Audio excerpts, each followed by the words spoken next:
Hey, what's going on, everyone? Welcome to another idea stream hanging in the studio. I am Dana, and as always, I have here with me Jib. You can see her in the background working away. So today is kind of a special live stream. I put it out in the chat. Who do you guys want to see here in the studio with me again?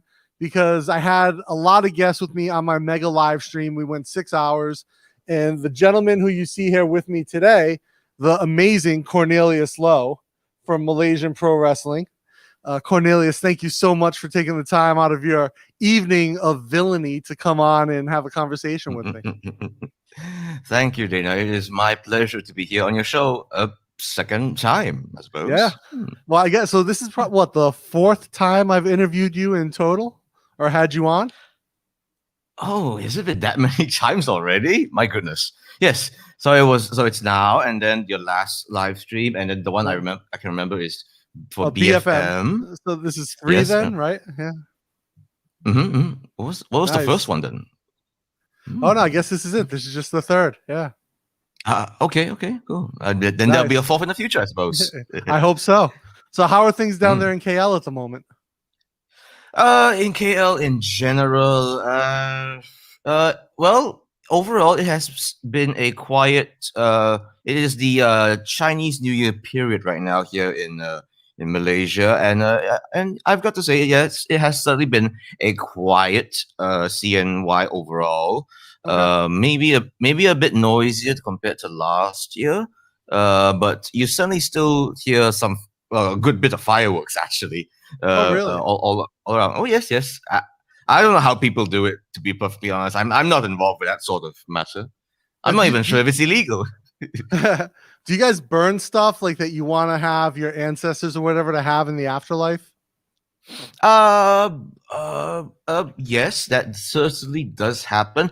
Mind you, I'm not one of those that does it. Not every family does it. But that certainly does happen. But the thing is that things are still not exactly straightened out here in Malaysia.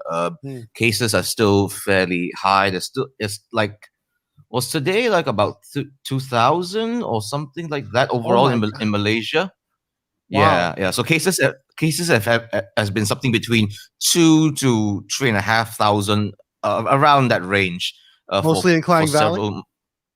No. That's for overall the whole nation. Within the Klang Valley itself, several hundred. So, which is to say, still a lot. The highest concentration is definitely within Klang Valley. There's just the most amount of people here. There's just there's so many people being quite lax, to be perfectly honest. You know, I get it, but at the same time, I get it that we should still hunker down, which is why I've been hunkering down a lot. So no wrestling for you the past year, I imagine. Oh no. Sadly, no. There has been some activities to some extent for pro wrestling in Malaysia, but for myself and my PW, unfortunately, for last year, there were no shows. In fact, we had to. I believe it was it February? Was it last year February that things really started to be very serious? Was it? Yeah. Yes, and I'll tell you a little story about that. I forgot the name of the event. It was a MyPW event, and it featured someone. Yes, we had someone from Australia that came down to wrestle for us, actually. His name was Carlo Cannon. He's a very experienced Australian wrestler. He actually was, I don't know if you know who James, no, not James Storm. Oh my goodness, was it James Storm? Lance Storm, sorry. He's a very prolific Canadian wrestler, and he's like one of the guys that really pioneered the whole wrestling school thing. That Australian guy, Carlo Cannon, Carlo, if you're watching this, what's up? He is one of his very first students, actually. Really? And so this Australian guy, he left his home country at a fairly young age. Like, I'm not even sure he was even in his 20s at the time. He went to Canada to learn under Lance Storm how to wrestle. He brought that to Australia, and he has since trained many professional wrestlers. So that has actually gone all the way to WWE and many other large places as well. He is super legit in that sense. So he's basically buddies with Mma the Kid. Mma the Kid is a Malaysian wrestler, very good. He went to Australia to study, and also to study as a university student, and also to be under Vicious Pursuit, which is Carlo Cannon's school. And so, because since they're buddies, he came down to Malaysia to wrestle essentially, and he wowed everyone. He was amazing. He had this amazing match with Mma the Kid, and they sort of went a bit viral actually. There's this short clip that they had where Mma the Kid got German suplexed by Carlo. And a German suplex is basically you grab someone like from behind, like a bear hug, and you toss them behind or right over you. And usually you land pretty close to the person and you bridge for a pin. But the way Carlo did it, Mma flew. He flew. Like the arc was literally like, so they were at the corner. He landed past the middle of the ring. And people just went ballistic. In fact, to the point where I think WWE themselves retweeted that. Actually, it went slightly viral. Nice. That's how viral it went. Yep. So, but to finish the story, essentially, this after the event was over, he was actually supposed to stay on a little bit longer to do a seminar with the rest of us Malaysians. Actually, on that very day itself, he was told. Wait. Yes. No. Oh, okay, I remember now. There's a few different events happening about this. When he had to fly, he definitely flew back to Australia. He flew back to Australia, but at that very time itself, he had to go through 2 weeks quarantine. Okay. Yeah, so that's essentially what happened to him. Basically, like, actually another. He was in the first wave of quarantine. This was still. Yes. I'm sure of that. There was also another incident where a Singaporean wrestler, they was also supposed to stay on a bit longer. This was a separate event. I think it happened a bit later on, and this at the time when it was considered like super serious now. And there were like I think was he the only Singaporean? DJ Kyle, basically another very very good Singapore wrestler. He came down for actually not even for a show. He just came down for an appearance actually. He was supposed to do he came down to do a post-match segment against me, actually, believe it or not. He didn't even wrestle. Really? So, yep. So he came down, did a post-match segment, and on that day itself, like a couple of hours after the show, he was told that if he doesn't come back soon, as in like I think maybe even the next day, he will not be allowed into the country for a much longer period of time. He had to be quarantined as well. So at that time, this was like early on in at least in the first quarter of last year. So this screwed over so much wrestling like you wouldn't believe in the entire Southeast Asian region, essentially. It's definitely been a rough year. I think I've only been to one show. I went to a Setup Dojo show not that long ago, a few months ago, and maybe November. And that was the last show they had since we went back into lockdown. Hey, real quick. So Hugh DeWatt in the chat asked, are you more familiar with KL or have you lived in other areas of Malaysia? I am definitely a Klang Valley boy through and through. I've been born and raised here. I'm a little familiar with certain other places, but not that much. After all, I am built from a place called Damansara Uptown. That's how Klang Valley I am. I'm from a place literally called Uptown, essentially. Lovely place. I should bring you there sometime. There's some lovely bars over there. Yeah, next time I'm in town. I look forward to it. Actually, I was talking with my buddy Mike today after we did the Bangkok Strange live stream. And we're kind of like talking about, it's funny that, of course, everyone knows Thailand. But back in the US, like so many people have no idea what Kuala Lumpur is or what Malaysia is. And I always found that weird. But then I was like, I'm pretty sure the only reason I know KL or Malaysia in my brain is because of the movie Entrapment. And then I remember I was thinking of that too. Actually. Yes. And then I'm sure you remember how like ghetto KL looked in that scene. It's like shanty river huts right outside of Petronas Towers. Oh no, you'll see. I mean, you will see some grimy stuff in KL that tourists will never get the chance to see. But I wouldn't say it goes all the way to shanties and huts. But I mean, you remember that movie though, right? The scene from that movie. It was a while ago. I was a little kid when it came out at the time. It was Sean Connery and who's the other lady? But yeah, Catherine Zeta-Jones. Exactly. I say with no confidence in my voice. But yeah, I definitely remember how they portrayed it, and it was just a set piece. To be perfectly honest, let's face it. It was just a set piece. Yeah. It was just hilarious. So, like the first time I went to KL and I went to the Petronas Towers, it's so built up around there, and you're just like, well, it's obviously never looked like it looked in that movie, like the way it is. Actually, I'm curious now because I have actually visited Bangkok before when I was a wee lad. Yeah, so I don't remember too much about it. But you tell me, which is bigger, KL or Bangkok? I've always been curious. Bangkok. Well, in my experience, Bangkok is it's weird. So, like I don't know KL as well, right? I've been there like 40 times, but I don't know KL as well. Obviously, I live in Bangkok, and even when I had a place not even in KL, my place was in Cyberjaya, right? So I would stay out there when I was working. I would definitely say Bangkok has a bigger feel. Bangkok is more urban, more. It feels more Asian, if that makes sense. Interesting. Whereas KL feels somewhere between Bangkok and Singapore. It's more developed. It's more. It almost has a more Western vibe. In a way, whereas Bangkok is the heart of Asia, man. I mean, if you're in Bangkok, you're in the thick of it. This doesn't surprise me at all. Yes, I definitely do agree. Yes, going back to the thing about Malaysia not being so well known to the West. I mean, this doesn't really surprise me too much. Like, look, Dana, let's face it. White people have a hard on for Bangkok. Let's face it, y'all do. That is not an untrue statement, my friend. That is not an untrue statement. Yes, and of course, Singapore is like it is very much considered the jewel of Southeast Asia in that sense. Singapore is a shithole.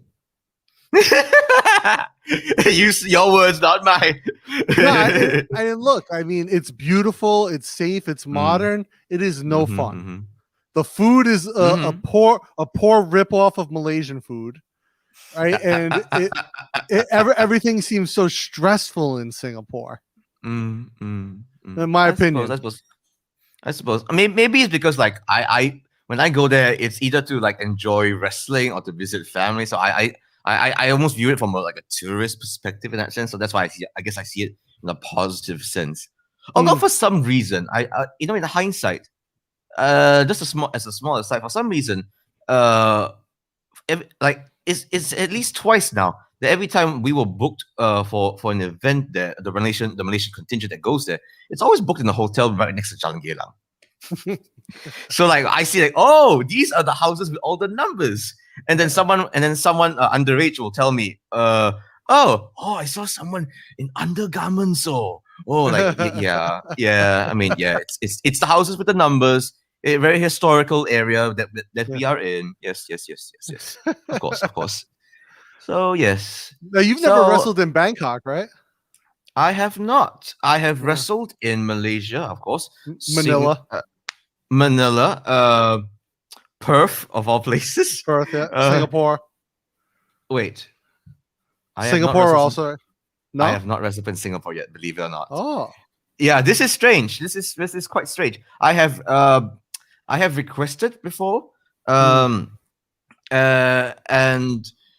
it's just never.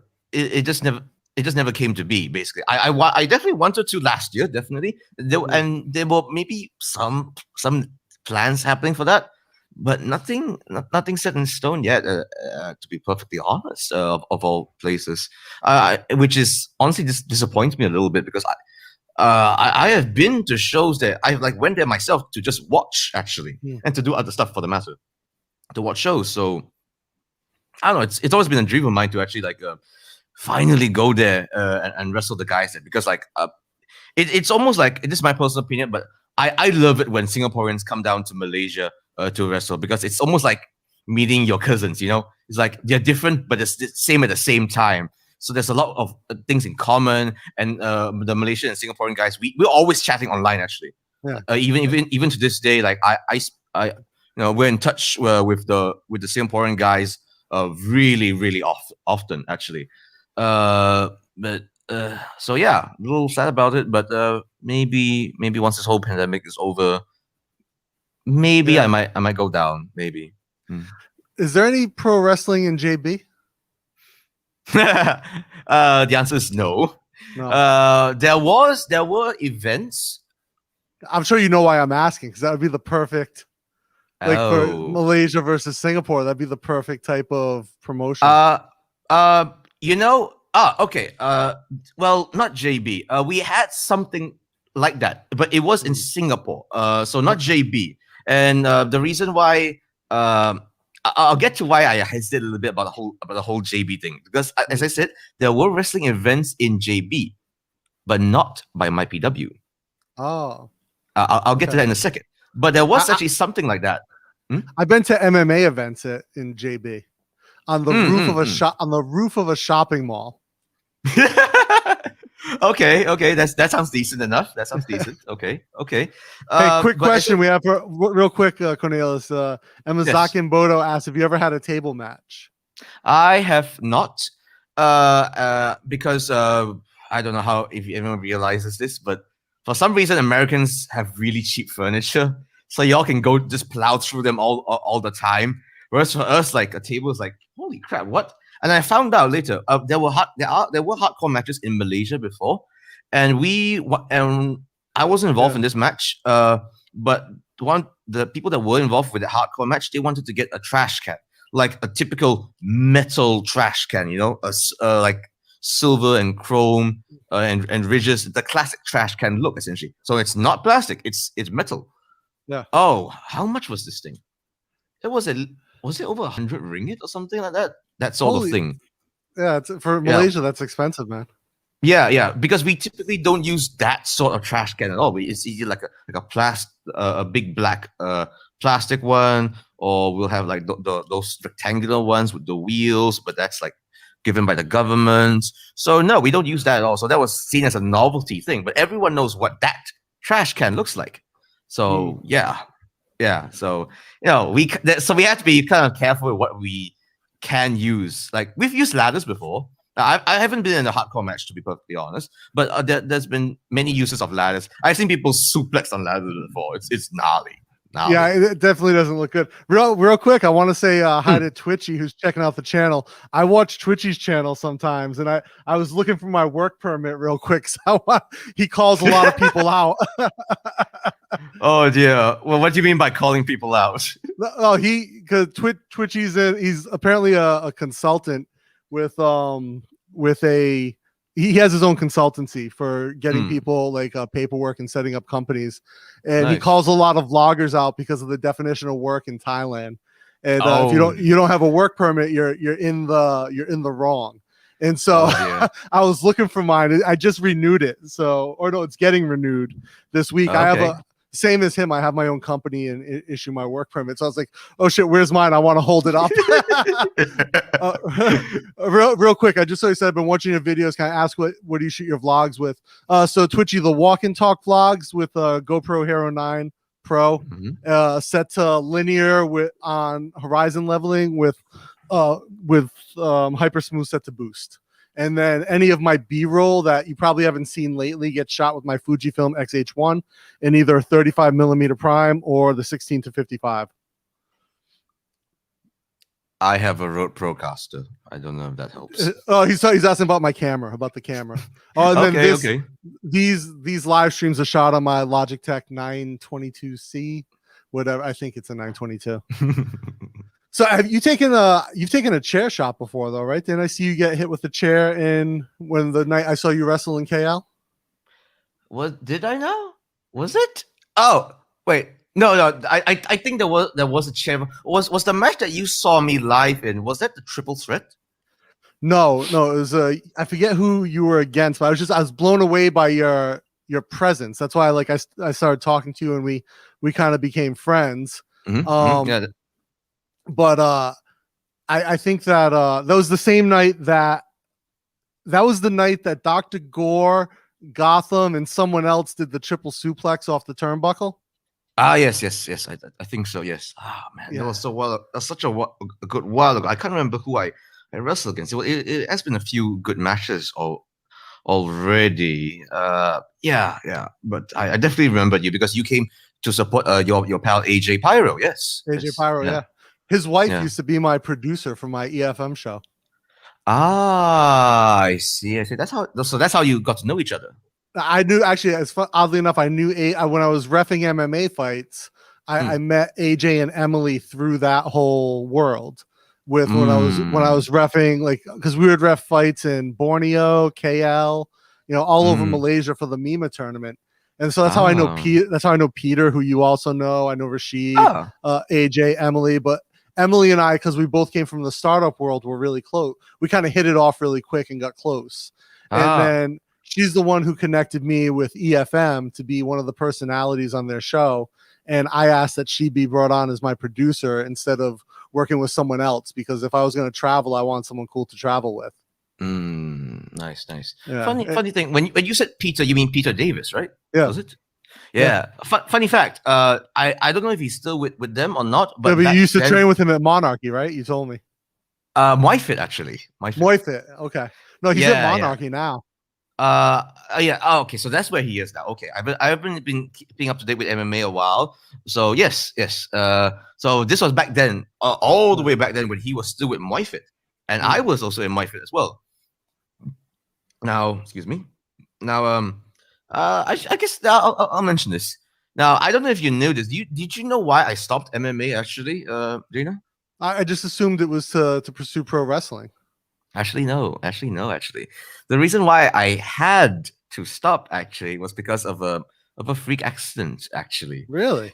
Yeah. You see, what happened was it was in a Brazilian jiu-jitsu class that I was in, and I was up against this new guy.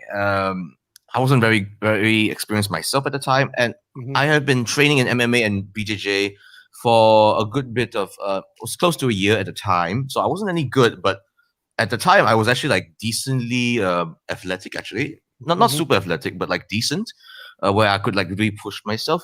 And so what happened was I got this dude in a triangle choke essentially, and I held hard and way too hard for my own good. So not only were my legs really wrapped around him, I was also shrimping, like really going in, really crouching up really hard to him and holding him really tight. So what does this new guy do? He slammed me. You. Yeah. Yep. And typically for some reason, this has happened to me before where I was like lift up a little and slam down. For some reason, I got lifted up real high because he's a bigger dude than me, right? And partially because I was shrimping so hard and so tight that when he slammed me on those mats, and there was some padding, yes, but I got slammed directly at the center of my spine. Yeah. So, and in other cases, I might have been fine, but I was not fine on that night at all. Like literally, I knew something was wrong already. Okay. And then as the class went on, I could just feel myself like, this feels worse and worse and worse and worse. So I excused myself from the class. I had to go back home. The next day, I could not sit up. Oh, so would you rupture a few discs in your back? That could have been it. I actually don't know the full details exactly. It's something that to this day I actually still feel it. Actually, it's not bothering me too much, and I'll get to the reason why later. But at that time it was terrible. So yeah, definitely some discs in my spine, but was injured right at the center too. So I had to be hospitalized for 2 days. I got stuck with this pain for like, oh man, 6 months. It was terrible. Honestly, that's your instructor's fault for not calling the guy as soon as he picked you up. Like, as someone who's trained for decades, right? You don't slam someone in class. Yeah, I know. And that night was my final night in my fit. Were you there? Were you there when Nick Harris was there? Yes, he was one of my coaches. Yes, and I know Nick very well. Nick the Hound. Yeah, yeah. What's he doing now? Actually, it really has He's been a while. He's a Twitch streamer. He's an e-game streamer. What? Yeah. Oh, yeah. He's always. I mean, he has a personality for it. I can see that. Yeah. He's so I refed his last MMA fight on the Mma R cruise ship fights. So we took a cruise ship from Penang to Krabi or to Phuket, and then they had fights on the cruise ship out in the Andaman Sea. And he fought Matt Polino. It was the main event. I ref that fight, and Nick ended up getting caught in a heel hook, like a straight Achilles lock, if I remember correctly. Okay. And tried to spin out and end up blowing his knee out in the main event. But yeah. Yeah, it was but Nick's a good dude. Like I've known him like probably since Mma season 3 is when I met him. And he's definitely like an interesting guy, really cool. But yeah, he's a professional esports host and like a Twitch streamer now. Wow. Okay. Good for him. Good for him. Wow. Twitchy brings up a great point. It's like sparring is not 100% safe, right? People break their backs and necks and don't know until the next day. And you know, even when I was a professional fighter, granted 20 years ago back in the States, but you know, I would get banged up in sparring and training, and you know, not feel great the next day, and you have to get it worked out. Luckily, I was never seriously injured like you. But yeah, like you get banged up, but like your coaches should have known as soon as the guy lifted you up and been like, hey, you know, it's a dick move. You don't do that. Yeah. So then I joined pro wrestling. Yeah, which is strange because I trained with the Gato Moves guys for a little while. I went to, you know, they have the open tryout, so I went to the open tryout, and then they invite you to come. Like if you make it through the open tryout and you don't look like you're so unathletic you're gonna kill yourself training, they'll let you come to the sessions and join the team. And so I went to like maybe 3 months of training, and it was harder on my body, pro wrestling training, than any MMA or Muay Thai workout ever was. And you know, it is a legitimately difficult training session, like 2 hours a night, and you can't move the next day sometimes. Yeah. Like you know, you're deliberately delivering impact to your body, and the amount of running that you have to do in the ring. Not many people realize this. There is a shocking amount of running to be done in a pro wrestling match. So it can be brutal, the workouts. Yeah, lot of bumps to be taken. A lot of bumps, a lot of techniques. Yeah, it's not easy. So let me get to how I actually ended up in pro wrestling. Actually, because if you think about it, I'm someone with a bad back, and then I joined pro wrestling, which is hard on the back. Which is hard on the back. What the hell was I thinking? Basically, the whole reason, like how I ended up there was, I mean, at the time I enjoyed watching pro wrestling. In fact, let me put it this way. I actually started to appreciate pro wrestling more when I was older compared to when I was younger. Because when I was younger, yes, I watched it in passing. I enjoyed it, and at the time I was one of those dumb kids that thought it was real. You know, at the time during the early 90s, it was still seen as sort of real. You know, they'll say things like real. Yep. And it's partially because you have to understand. Maybe in the USA, you guys actually get to see live matches. You guys actually get to meet the stars, and sometimes you know there'll also be like independent shows around. I'm sure maybe even in Massachusetts there would have been independent wrestling, so you actually get to meet the pro wrestlers in person after the show and see sometimes, oh wait, they're just walking around chit-chatting and selling merch now. What the hell? You know, so you know, it's funny. I grew up in Rhode Island, and I saw pro wrestling a few times in my life in Rhode Island, like WWF shows in the 90s and the 80s. And of course I loved it as a kid, you know, and then I lived in Boston in the late 90s, early 2000s. I went to a few, and then I ended up going to, when I lived in Cleveland, we had our own suite for the company. And so I went to a Monday Night Raw, and because you have a suite, you get all the VIP access. And it was, I remember Hugh Jackman was the special guest at the Monday Night Raw that he was promoting Real Steel.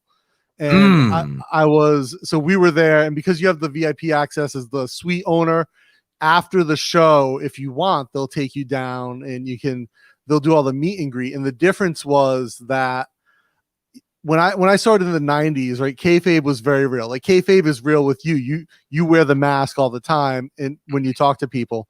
So, when I was a kid in the 90s and we went to the shows, then kayfabe was still very much a thing. And then when I went to see it in Cleveland in 2012, maybe, or 2011, and you go backstage afterwards, and what's the guy's name? Zach Ryder. Zach Ryder was there, and he clearly is somewhere between himself and his character. So, and like a lot of Zach Ryder, woo, oh no, woo woo woo, right? It. Yeah. And so it was like that night. Hugh Jackman coached him to beat someone, but it was part of the gimmick. But yep. And absolutely, Hugh Jackman's gone long before you make it down to the room. But the kayfabe is very different now. Right? There is no such thing because all these wrestlers have public personalities on Twitter and YouTube and Facebook and Twitch, and it's like Austin Creed has like his own streaming thing, and Austin Creed plays music on the Scott Brady project. He plays trumpet with them, and so there's all these things that are different from that perspective. And now it's you're kind of half your own personality, half the character. And I think with Taker just retiring and now sort of doing the interview junket, you see how close he played it to the vest for decades in the game, and now he's sort of uncomfortable being himself. Yep, that's true. This is my own personal opinion about kayfabe. Yes. How do I put this? You are right that things have certainly changed over the years, and that is just to adapt to the times, actually, because. I'll tell you what. My opinion is that kayfabe right now at this time, you can't escape social media and gossip and behind the stage stuff at all. In a way, it's very difficult to. Kayfabe right now to me is to be used as a tool. You don't just do kayfabe for the sake of kayfabe. I wear this mask, for. No, not because I think I'm better than everyone, and I want to, and I think this is a way to like be above anyone. No, it's really as a tool to show off my personality, to show off my brand, and that sort of thing. So I'll be honest, I'm not that I'm not that old school with kayfabe is what I mean. You just can't actually in this day and age. It's you're sort of biting yourself in the foot if you're trying to be so strict with kayfabe to the point where like you're not willing to talk with your fellow wrestler in public and stuff. I just do not care whatsoever. No. So real quick, so Josh says, but you are better than everyone. And then Emazaki Bodo said, which is worse, chicken wing or ankle lock on the pain scale? I mean, we both know the answer to this, right? I mean, it's one thing to have a sling on your arm. It's another to not be able to walk. Yeah. Actually, I would say the ankle lock can go wrong a lot more ways than the chicken wing can. Yeah, because it can affect the knee, right? Yeah. So Twitchy asks, where was he? Asked, how freaking old are you guys? I'm 42. And I don't know if Cornelius will share his age or not. Do I wanna? I mean, why not? I need to embrace this bloody age of mine because I've just hit. I wouldn't say what exactly, but I am definitely in my late 20s right now, and I hate that I'm in my late 20s because I don't feel like I'm in my late 20s. I still feel like a child sometimes. Hey, man, age is just a number, man. It gets better as you go. Trust me. Oh, thank goodness. But we'll see. My 30s were better than my 20s. My 40s have been better than my 30s all around. So, in my early 20s too, I was successful with startups, and that was like a whole crazy life in the .com era. And then, 30s turned into something different, and then 40s, it snowballs, man. It's a good thing. Yeah. Let me get. Yeah, go ahead. Continue with your story. All right. So essentially, how I found out about my PW was really simple. Actually, I saw in the newspaper because I was one of those nerds that actually still reads newspapers a few years ago. I was looking, hey, Malaysia Pro Wrestling. Wait, I knew about Singapore Wrestling. Why is there Malaysia? Wait, what? Wait, where is the center? This is the crazy part. I live literally 5 minutes from our first center. Mm. So I was that close to the current center at the time. So I thought, okay, it is so close. What excuse do I have? I like pro wrestling. I'm interested in the craft of it, and that's the thing. I was actually more interested in when I was older because of the craft that went into it. Actually, because there's so much that goes into it, so much thought and training that goes into it and planning that I was fascinated by that side of the world actually. So I decided to enter it. And just see how far I can go with it. You know, I know for a fact that I'll never be able to go that far because because of my pre-existing injury and because I am a smaller fellow. You know, I'm never going to be seen as the next John Cena. But Yeah, if I but can be, here's the thing though, Cornelius. Your size works for your storytelling, right? So I have a picture of us together. I should have found it before the interview. Me and you standing next to each other from that night at the theater, and you're incredibly short compared to me. And but like it works in your storytelling and the way that you portray the character. And when you talk about the craft of it, I 100% agree that the craft is the storytelling, not just the physicality of it.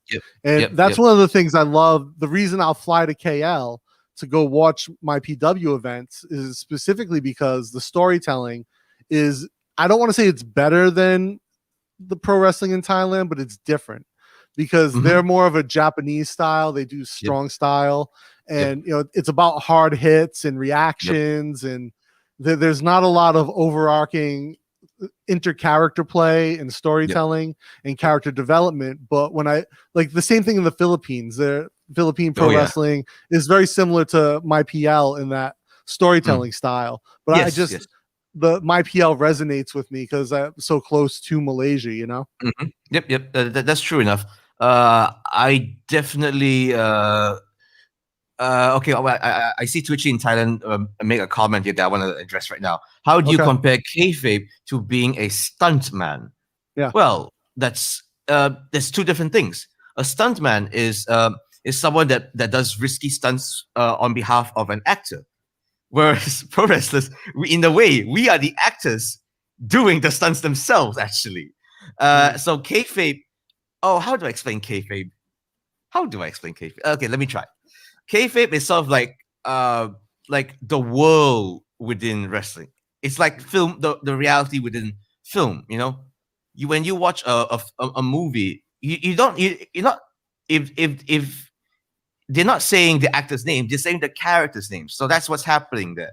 So when we say outside of kayfabe, that's talking about the pro wrestlers' real names, their shoot names, or what happened backstage instead of what happened inside the ring and the promos that's involved with it. So it's what happens within the pro wrestling world in that sense.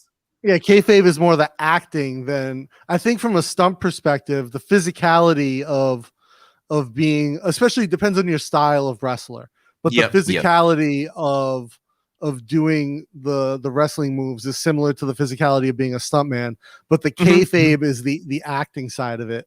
I think the best example, probably also the worst example, is Hulk Hogan's testimony in the Gawker case, where he says, we're like, did you make this statement about like having a 10-inch penis? And he goes, well, Hulk Hogan has a 10-inch penis, but I'm not Hulk Hogan. Oh God, I can't believe you mentioned that Gawker case. And this is one of the reasons why kayfabe is so different from the past, okay? Good grief. That whole thing was such a debacle. Listen, brother, Hulk Hogan has a 10-inch penis. I'm Terry Hogan. I do not.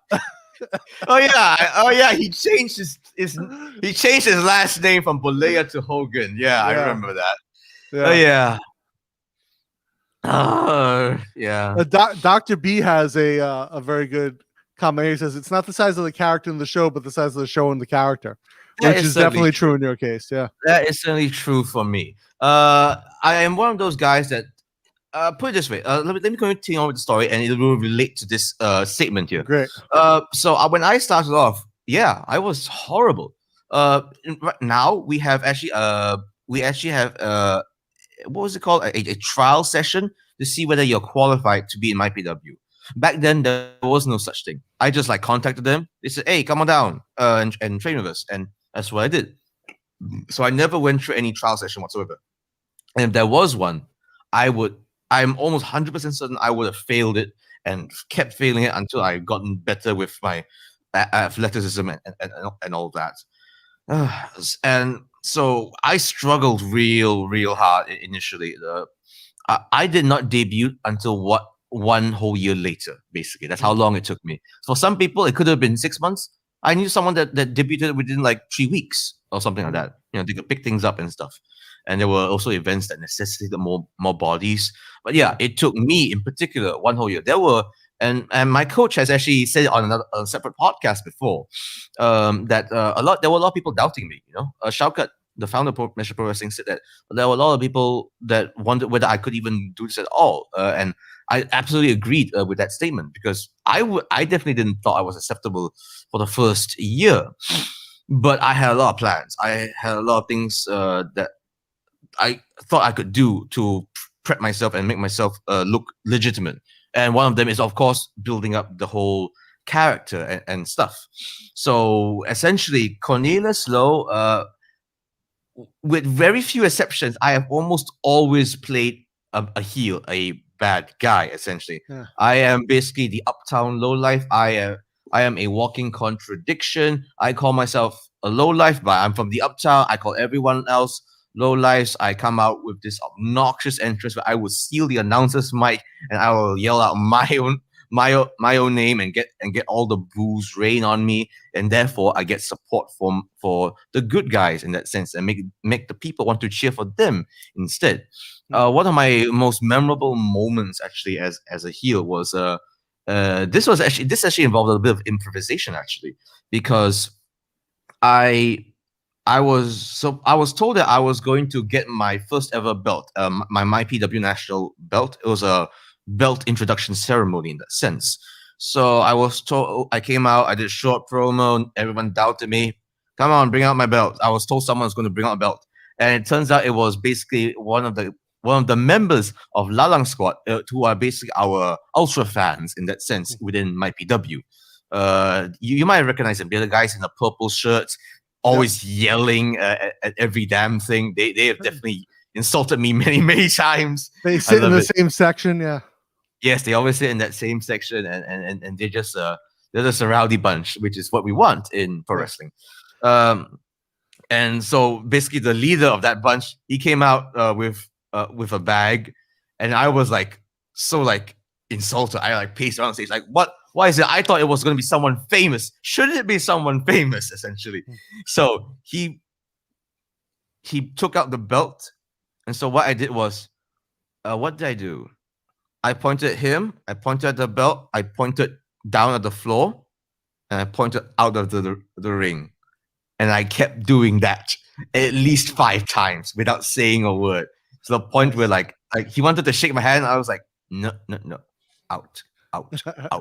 I got so much heat and booze for that, and that's just one example as well of the sort of nonsense that I did. And I genuinely didn't know who came in. You know, that's the thing with pro wrestling. Pro wrestling is a tornado in theater. Sometimes it's just sometimes you don't know what's happening. You just have to roll with it. You know. Yeah, I remember when I saw the night that I went there and AJ wrestled. Actually, I got to cut a promo that night. They're like, "Oh, you can call out anyone you want," and I called out AJ.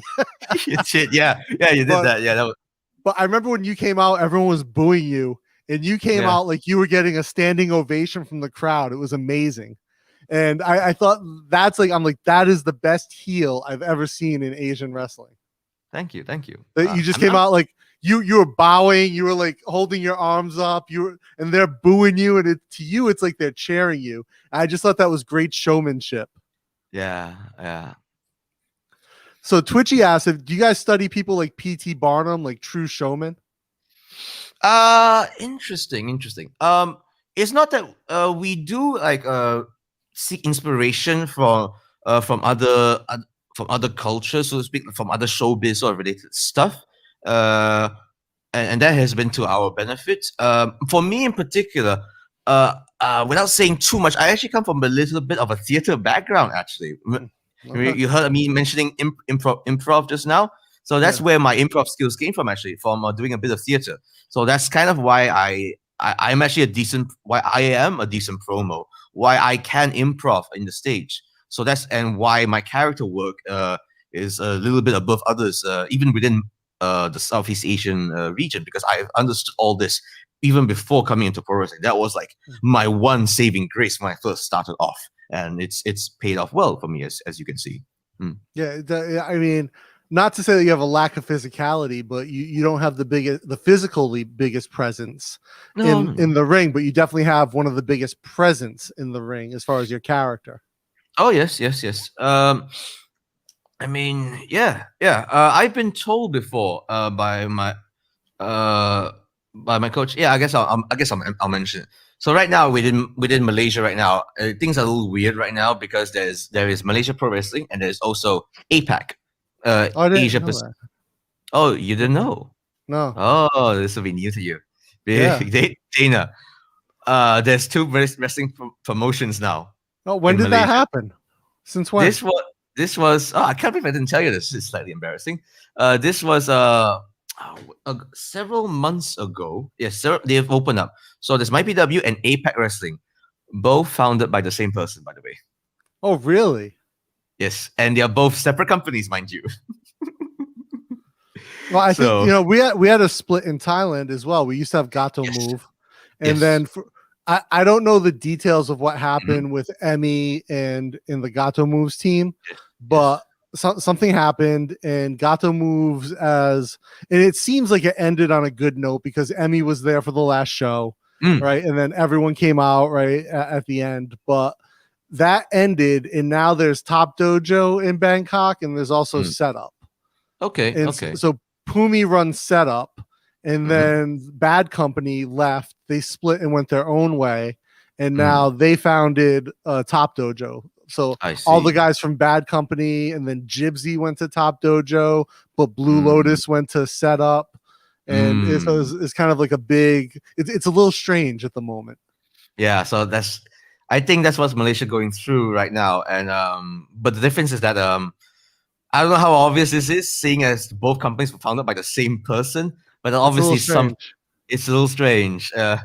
Malaysia strange. Is he still involved in both? No. Oh, okay. So he's only involved in Apex. Yeah, in APAC, APAC, Asia Pacific APAC. Wrestling, essentially. Okay. So they've actually, essentially, let me get to the point that involves me first. I actually have been involved, asked by Schalke before, hey, do you want to join APAC? And I asked him, oh, this is unexpected because the initial, no, because I didn't expect to join him at all, to be perfectly honest,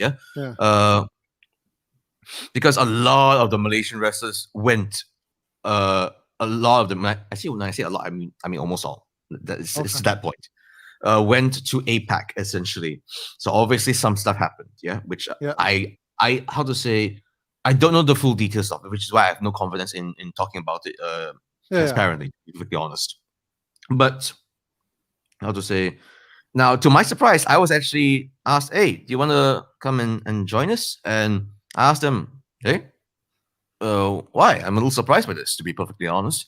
And the reason why is because the reason why they actually wanted me in is because of my look, my branding in a way. Yes, because he has told me this before, that of all the people that he has asked someone else, a friend of his that came to the show, he's asked, hey, who do you remember in the show?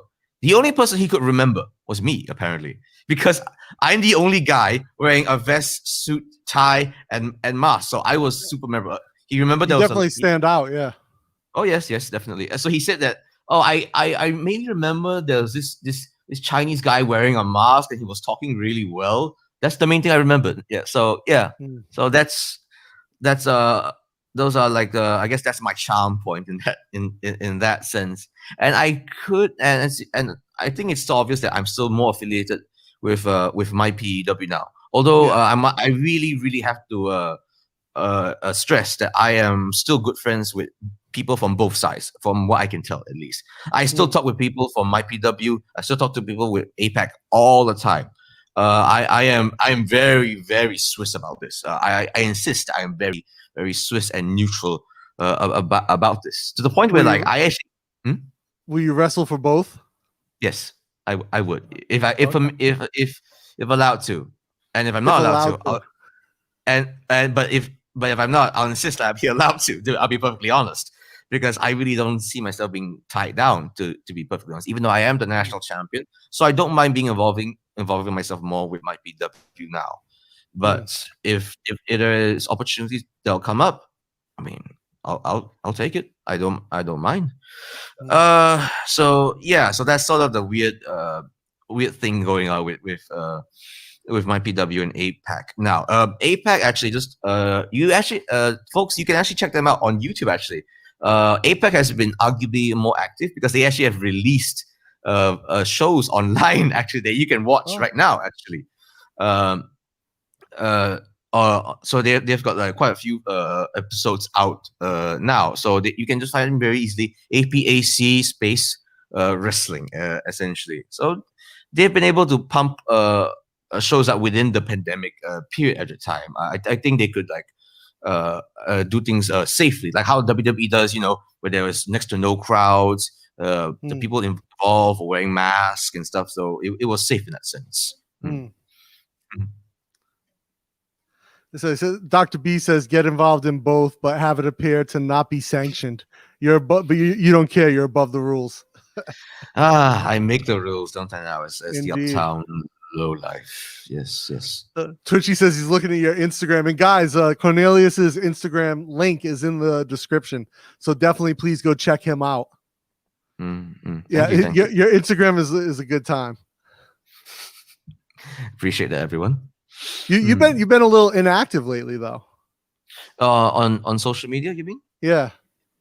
Yes. In general, that is certainly true. I mean, when my bread and butter is actually doing live shows, well, how was I supposed to do live shows last year at all? There was this cases was so severe, and even now, as I said, that the daily cases is literally more than 2,000 every day currently. Vaccinations are definitely coming in, but not fast enough. Oh, okay. It's talking about Phoenix. Yes, it's talking about Phoenix. Go ahead, Adina. Oh, I was gonna say, yeah, we just got our first batch of vaccines Wednesday, I think. Good. Okay. Yeah. So from the same time as from China. Yeah. Yeah. So he's looking at your Instagram, so he's seeing pictures of Phoenix. I saw I saw her match where she demasked. Yes. That was certainly a time. He's asking when did pro wrestling come to Southeast Asia. I mean, like WWE has been going to Singapore and the rest of Southeast Asia for quite a few number of years now. But it was only like about 6 or 7 years ago when there was pro wrestling training that happened in Southeast Asia. So I think Singapore and Malaysia started roughly at the same time, actually. So about 6 or 7 years ago now. Yes. So we're still considered real young, absolute juveniles in the whole global scene. Yeah, I think to me, I remember actually, so I don't know how many people were surprised when Phoenix got demasked, right? Everyone. And it turned out that she was wearing a hijab, and that the neck piece wasn't part of her mask.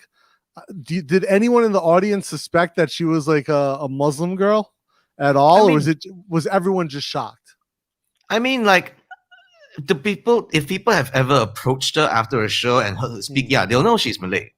There's no escaping that. Her accent is obviously a Malay woman. Okay. But it's never. It's really hard to tell with the mask whether she's wearing a hijab or not. But I suppose when she unmasked, everything just came out. That she's not just a hijabi, but also a Malay woman as well. So in that sense, she broke a lot of taboos in that sense. So that was what shocked her. Funny enough, and this is something that even our head coach, former MyPW head coach, will also ascertain.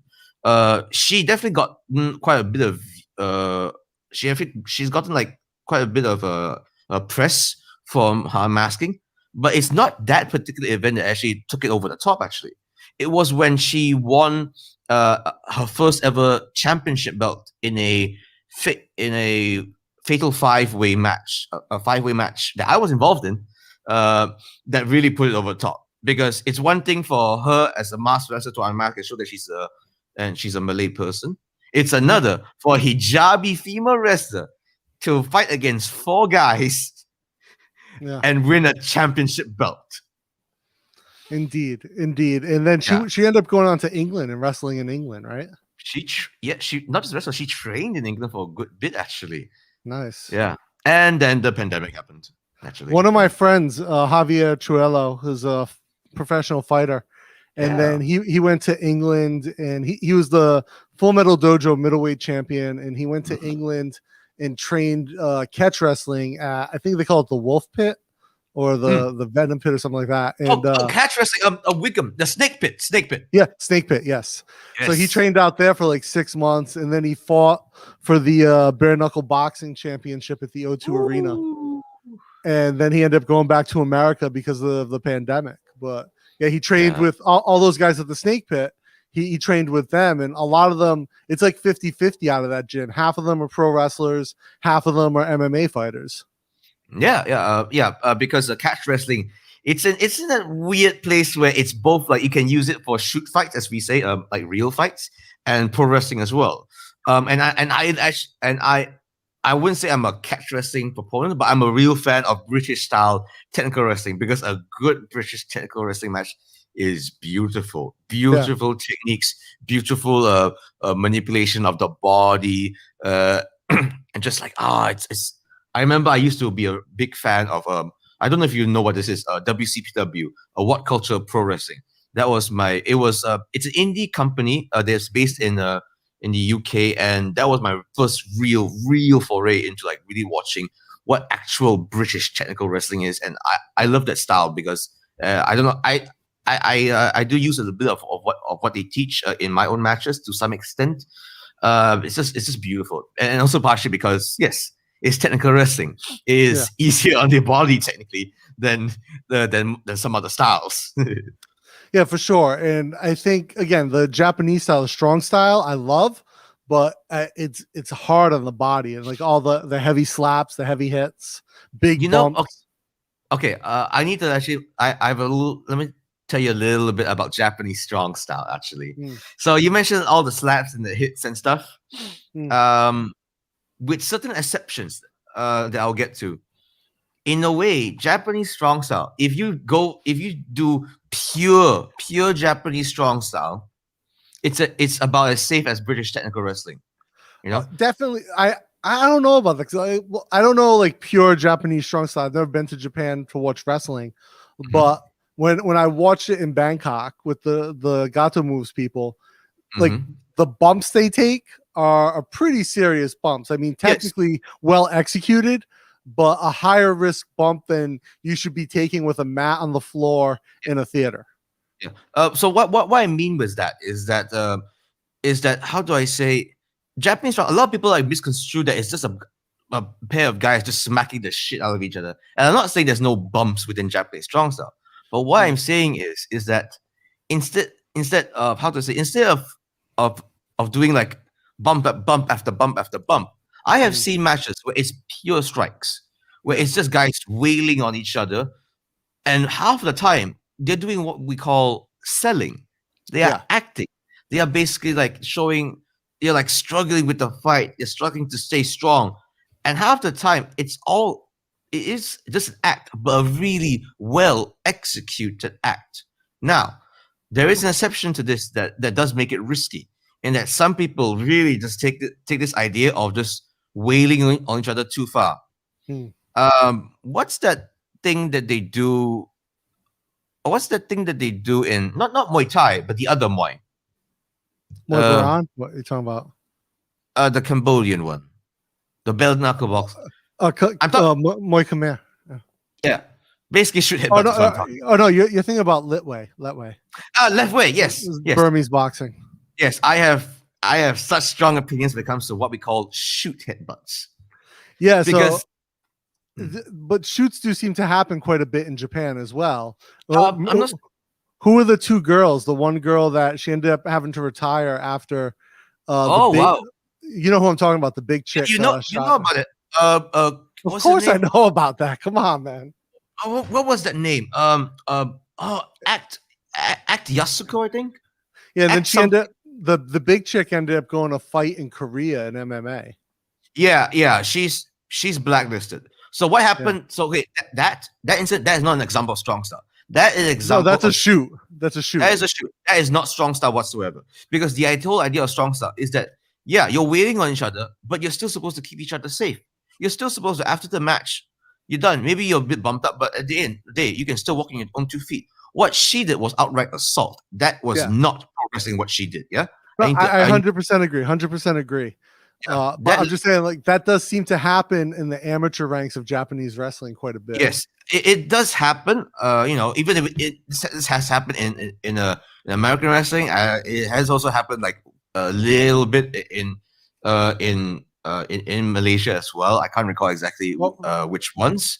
You know Hannibal, right? Hannibal from the U.S. Oh, he's Canadian. Hannibal. The guy with the YouTube channel. Yeah, and he shot on he shot on someone, and they ended up getting into a big fist fight backstage. It was all on camera. Yeah, I'm not too surprised by that. But what I'm saying is that please don't misconstrue Japanese strong style with outright assault, because what happened to Act was absolutely heinous. She had to retire. I agree. Yeah, she lost vision in one eye, right? Yes, I am still shocked that the other lady whose name I can't recall, and I'd rather not, is still. I think she's still wrestling. I think she should not be. She's fighting MMA. She's fighting MMA. No, can I swear, Dana? Yeah. Go ahead. Fuck her. Fuck her. She should not be involved with any sort of contact sport or athletics. She betrayed one of the fundamental things in pro wrestling. You don't just lay onto someone to the point where they're blind in one eye. No. Yeah. The whole point of me talking about this was basically this one exception of why I mentioned left way is because shoot headbutts is what I mean. Head to head headbutts. There was a very famous wrestler named Katsuyori Shibata. He is known for strong style. Yeah. He is famous. He is incredibly skilled and talented wrestler. The flying headbutt, right? No. Not even a flying headbutt. This is the crazy part. So he's known. He's known as this really hard guy. This is all about strong style and fights and being super hard. But for the most part, he does typically very safe stuff. His technique is super safe. It looks dangerous, but it is safe. He looks out for his opponents. He did one thing though, and one move cost him his entire career. All he did was his opponent Okada was on his knees. He grabbed his head, headbutted him. That is all he did. And after the match is finished, and he lost the match, mind you, that was his championship. He lost his first ever championship match. Well, no, is one of his last shots at the IWGP Heavyweight Championship. And what happened was he went backstage. He collapsed. He had a brain thing going on. He, to this day, is still not allowed to wrestle in New Japan Pro Wrestling, Japan's biggest pro wrestling promotion, because they are scared that he will just do the same thing again and again.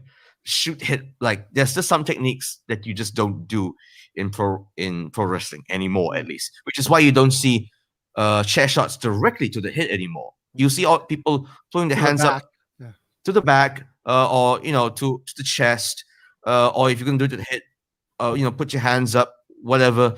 There's just some techniques that, in a way, in my very strong opinion, you don't do anymore because concussion is a very real thing. Sad to say. Yeah. Actually, I think the chair shot to the back is the more visually appealing chair shot anyway. Well, but what I said, to me about strong style, technically, like with the grappling of strong style is very good. But what I find like really the way they take bumps off the ropes or off objects is that's what I see as the dangerous part, because they take really hard bumps off the ropes. And I know it's well trained and it's well practiced, but especially if you're, for whatever reason, recently in the past 5 years, Japanese style wrestling has become very aerial. I think for more so than when I was young and would get it on VHS tapes and watch it in America. Right. And what I watch now on the internet, a lot of guys, not everyone, but a lot of guys are very aerial. And those bumps that they take off the ropes or off the turnbuckle, they look scary. I'll be honest. They're horrifying. And I can attribute this to actually 2 specific Japanese wrestlers, actually. You might have heard of one of them. The first one, his name is Kenta, but you might know him when he was in WWE as Hideo Itami. And the other one is Itami. Yeah, I know Itami. Yeah. Yeah, Hideo Itami. The other was his like lifelong warring partner back in Pro Wrestling Noah. Oh man, what was his name? Super talented wrestler. What was his name? But basically, I can't recall. I'm ashamed that I can't recall it. Someone in the chat, if you can mention it, please do. But essentially, these 2 wrestlers, they're essentially smaller size guys, so they're nowhere as huge as like Kenta Kobashi or Mitsuharu Misawa, where they were giants. But Kenta and the other guy, they're slightly smaller built, but very athletic. And they are the guys that really brought a more high-flying, more striking-based offense to Japan. And in turn, they became incredibly influential in American independent wrestling. And when WWE opened the doors more, that's when a lot of the American wrestlers went into WWE, and that's sort of the style that you see now. So many wrestlers has been influenced by Hideo Itami. Watching Daniel Bryan, Samoa Joe, these guys are like influenced directly. Half of the moves that the really famous American wrestlers do these days, they were influenced by Hideo Itami in particular, and the other guy as well, whose name I really should remember because he's a damn good wrestler. I can't remember. Yeah, if anyone in the chat is a fan and knows, please post it. Do you remember the video? And this is not strong style. This is just American independent. Is I think we're talking 10 plus years ago. I've lived in Thailand for 8, and it was before that, let's say 10 to 15 years ago. And there was a guy who attempted, I believe it was a moonsault, a double moonsault off the top turnbuckle and landed on his forehead. Oh. And so he ended up fracturing his skull, causing a brain bleed, had to have emergency surgery. But that was in Rhode Island on a local show at a VFW. Yeah. Oh, yep. I think I might have seen footage of it before. This was an independent promotion, yes? Yeah. And double moonsault, I believe. Now, let me explain a bit about a moonsault. A moonsault is when you basically you're at the top corner, a top turnbuckle, and you're facing away from the ring. So what you do is you basically do a double moonsault. Yeah. Yes, you do a backflip, and you essentially you flip like 360, and you land squish your opponent. Essentially, beautiful move. A double moonsault is essentially you spin twice in the air. Twice. And I cannot emphasize this enough that this is one of the hardest moves to do. I've only known the 2 really world famous high flyers is Ricochet and Will Ospreay. Will is in NJPW and Ricochet is in WWE. And they have done double moonsaults before. Ricochet has done it in New Japan before successfully. But there's a reason why he doesn't do it anymore, and that's because he has bulked up a little bit more. He could do it because he is like one of the best high flyers in the world. But you don't see him doing this anymore because it's such a risky and dangerous move. I can actually one up the double moonsault in terms of lethality, believe it or not. Really? Do you know what a style clash is? No. A style clash is you know AJ Styles? Yeah. So his finishing move is weird looking. Like he will imagine a power bomb, but then he'll hold the person's legs and then the person's head will be facing down. Yeah. Is that? Yeah. So that's that. And then he flips, right? He flips. He sort of he will go jump forward And so the idea is that the opponent's hit will like also will squish his opponent essentially. Yeah. So there is some risk to that move, but it's overall not too dangerous if you know what you're doing. So, but I'm not talking about that move. I'm talking about the Styles Clash moonsault. I have seen it before. Who does that? This was done by a pro wrestler. His name was Spiral. I don't think he wrestles anymore. This is, of course, done in the American Independence. A lot of the really crazy moves just come from the American Independence. Let's face it. Yeah. So what happened is he has his opponent in the Styles Clash moonsault position. So he's standing like how he would with the moonsault, but he's standing up at the top turnbuckle with his opponent in the Styles Clash position, and then he does a moonsault. So if you can imagine the guy taking it, he's essentially holding the legs, yes. Yeah. So there is no way for him. So if he lets go of his hands, he'll just gonna be flopping in the air. So he has to hold on to legs, and so his head just smashed. Woo. I like Patty's comment here. He likes Rikashi's stink face and the DDT, which I don't think anyone does the DDT right now. It's in my opinion, stink face, beautiful move. I wish it was done more. It's a great move. It is a great move. But DDT, it's one of those moves where, because it's such a basic move and stuff, there's actually a reason why you don't see me doing it, because it's such a common move to the point where it's starting to be a bit overused now. We're done right, great. But there's a reason why I have deliberately avoided it, because everyone does it. So like I'm creative. I've got other things that I can pull out. Who's your favorite wrestler right now in the top promotions? In the top promotions, okay. WWE. Oh man. Some of my guys. So I don't have a favorite wrestler. I have a list of guys. But if you say within each big promotion, oh man. What was it? Well, who do you like watching the most? Who excites you? Okay, well, that's a little easier. Okay, one of my guys has always been Daniel Bryan. Daniel Bryan is phenomenal. Amazing. Yeah. It's phenomenal. And the other guy, actually, I almost have a type when it comes to pro wrestlers. It's actually Samoa Joe, actually. So I'm one of those guys that whilst I'm one of those fans in Malaysia that whilst I definitely like WWE, at the time, TNA also came out as well, and it was shown in Malaysian television. So that's actually where I actually learned about Samoa Joe actually in TNA. Yeah, so it was so it was amazing to see that he actually. I thought he there was no way for him to enter the WWE at all, but then he did, and he's killing it there. He's had amazing matches as well. He's one of those guys that like. You see his size. He looks like a tubby dude, but he'll absolutely kill you. He's one of those guys that super agile.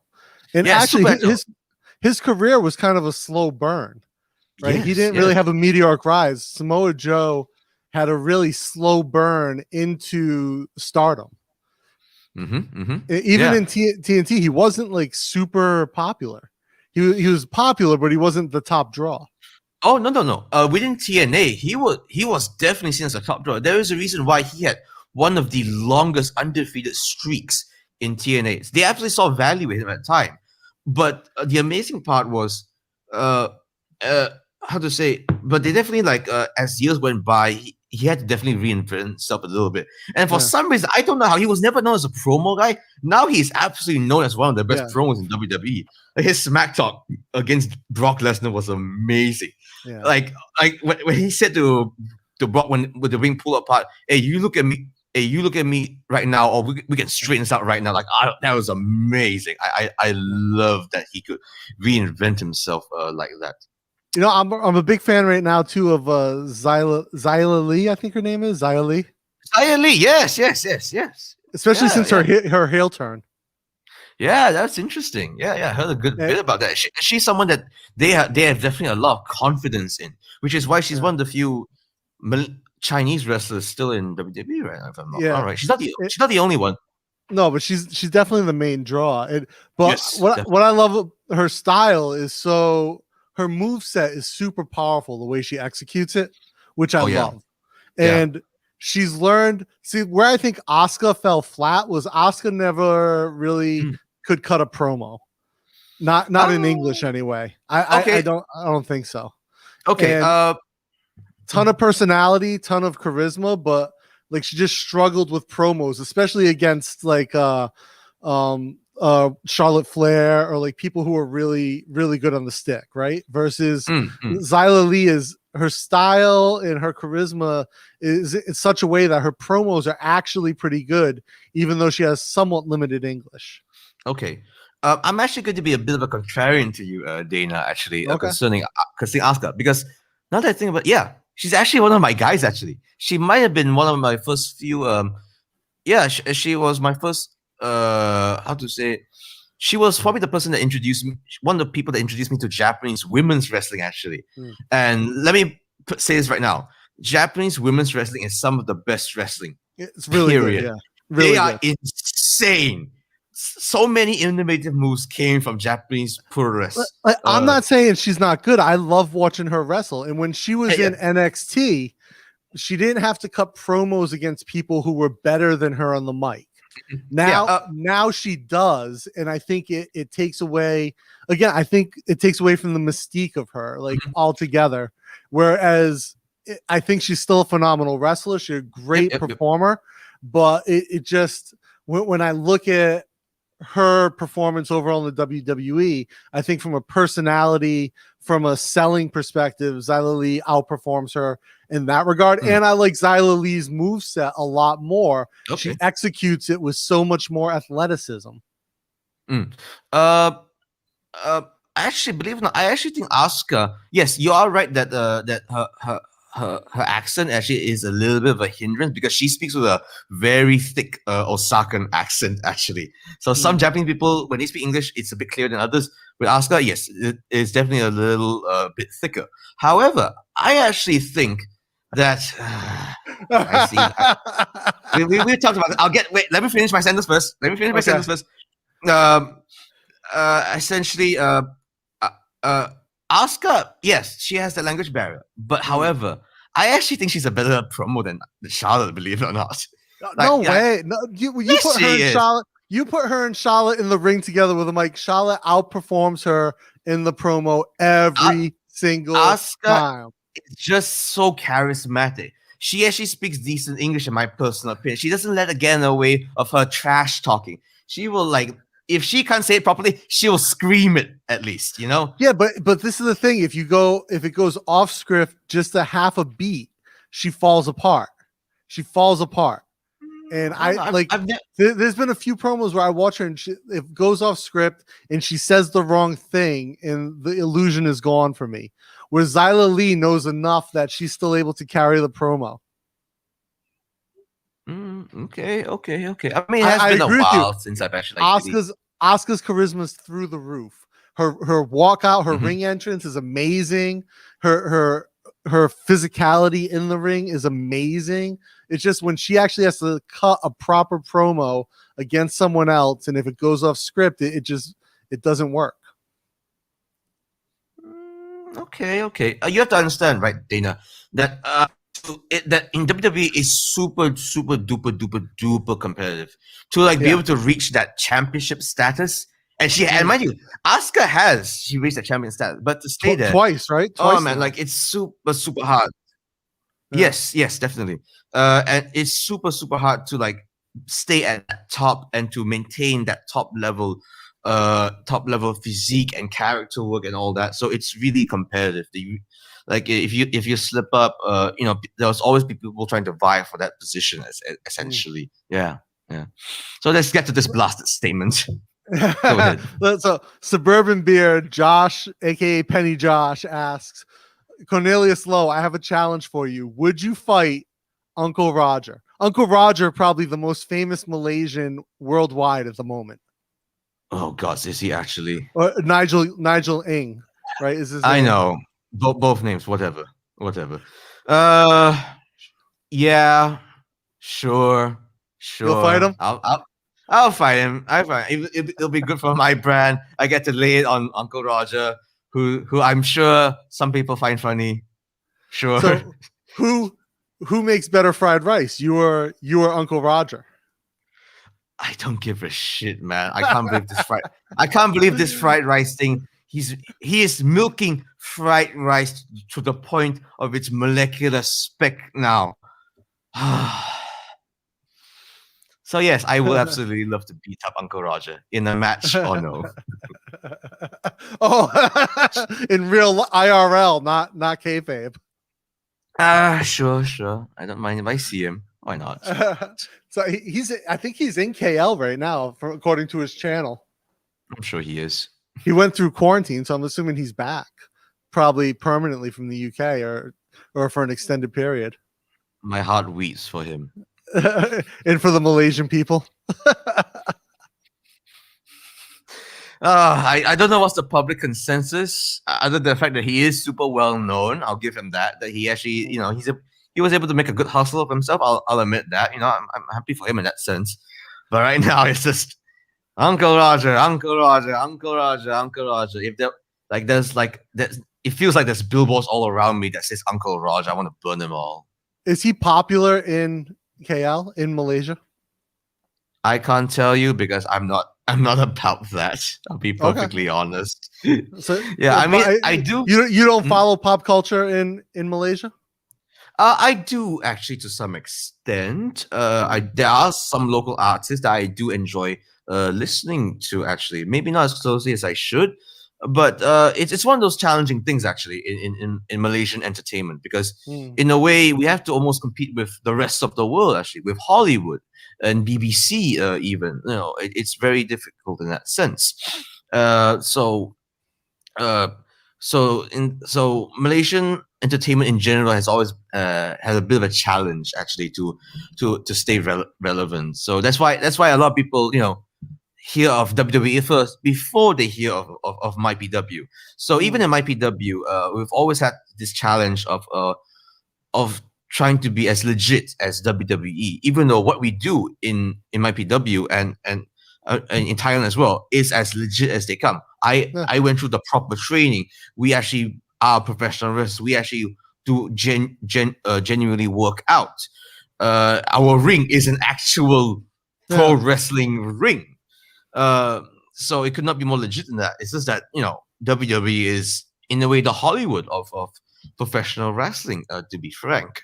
So and that's all people knew for so many years. It's still the only pro wrestling show on Malaysia right now, I think. Like I said, there used to be TNA, so it's not like Malaysians aren't familiar with other pro wrestling, but WWE is still almost the end all be all, so to speak. But it doesn't have to be.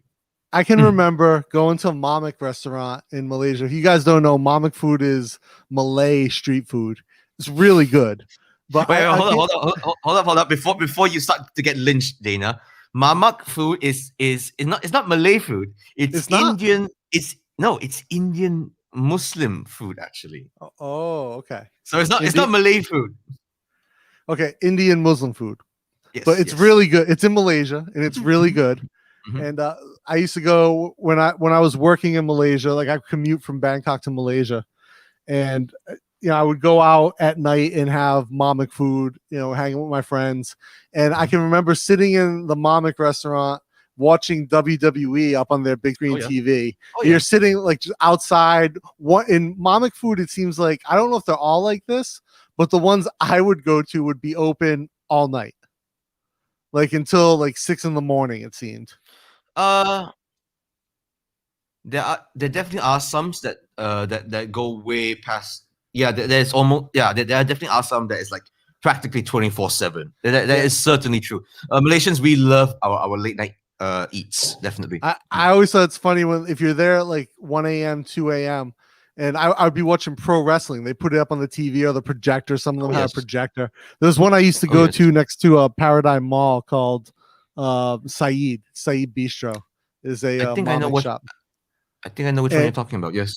They had a projector out in the middle of the courtyard, and they would put WWE up, and everyone would just sit there and watch it like it's like real life sports.